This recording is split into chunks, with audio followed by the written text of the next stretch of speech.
Bismillahirrahmanirrahim. Teman-teman sekalian yang dirahmati Allah, Muhammad Abu Zahroh, rahmatullah alaihi, dalam salah satu kitabnya yang berbicara tentang perjalanan Imam Asy-Syafi'i, yaitu perjalanan obituari yang diberi judul dalam kitabnya Asy-Syafi'i Hayatuhu wa Asruh. Dalam halaman 20 beliau menceritakan bagaimana wasiat yang diberikan oleh seorang guru yang bernama Imam Malik kepada muridnya Imam Asy-Syafi'i. Imam Asy-Syafi'i, perjalanan intelektual Imam Asy-Syafi'i itu sungguh luar biasa. Beliau 12 tahun sampai umur sekitar 12 sampai 14 tahun sudah diberi izin oleh Imam Az-Zanji dari Mekah, Muslim bin Khalid Az-Zanji, untuk bisa memberi fatwa. Dan ini sungguh luar biasa. Kenapa? Di umur yang sangat muda, beliau diberi izin untuk bisa berfatwa, untuk menjadi mufti. Dan kalau kita berkaca kepada diri kita di zaman dulu, atau anak-anak kita hari ini, umur belasan tahun sudah sampai mana? Nah, ini Imam Asy-Syafi'i ini sebagai buku panduan kehidupan, bagaimana kita membesarkan anak-anak kita dan bagaimana kita membesarkan keturunan-keturunan kita supaya menjadi generasi-generasi yang mutafaqihina fiddin. Ketika selesai mengambil ilmu dari Muslim bin Khalid Az-Zanji, kemudian Imam Asy-Syafi'i di waktu belasan tahun itu mendatangi satu imam besar yang dilahirkan pada tahun 93 Hijriah di kota Madinah.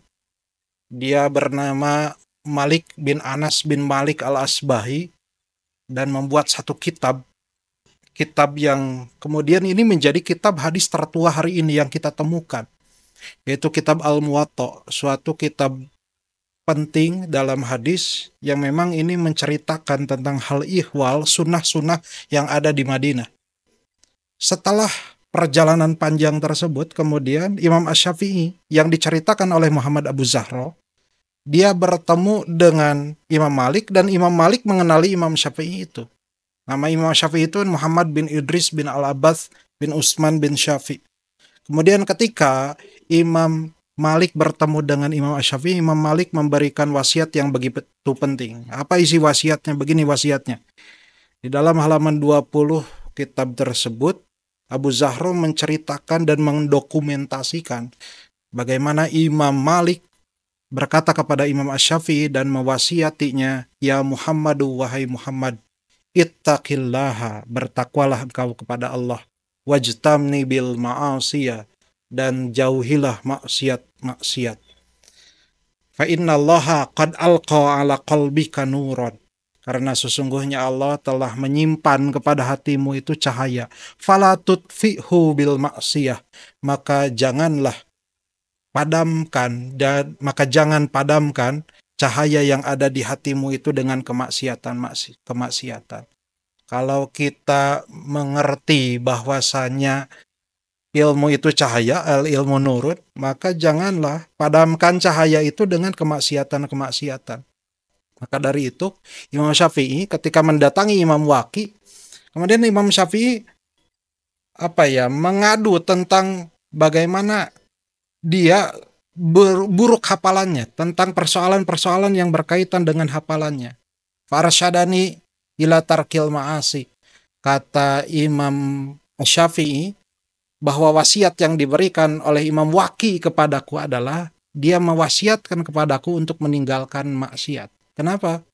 Karena maksiat itu bisa memadamkan cahaya-cahaya ilmu.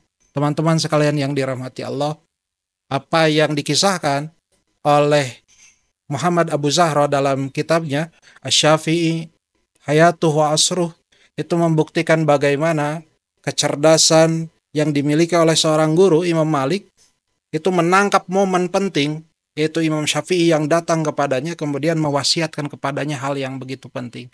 Ittaqillaha, bertakwalah engkau kepada Allah, wajtani bil ma'asiyah, dan tinggalkanlah kemaksiatan-kemaksiatan.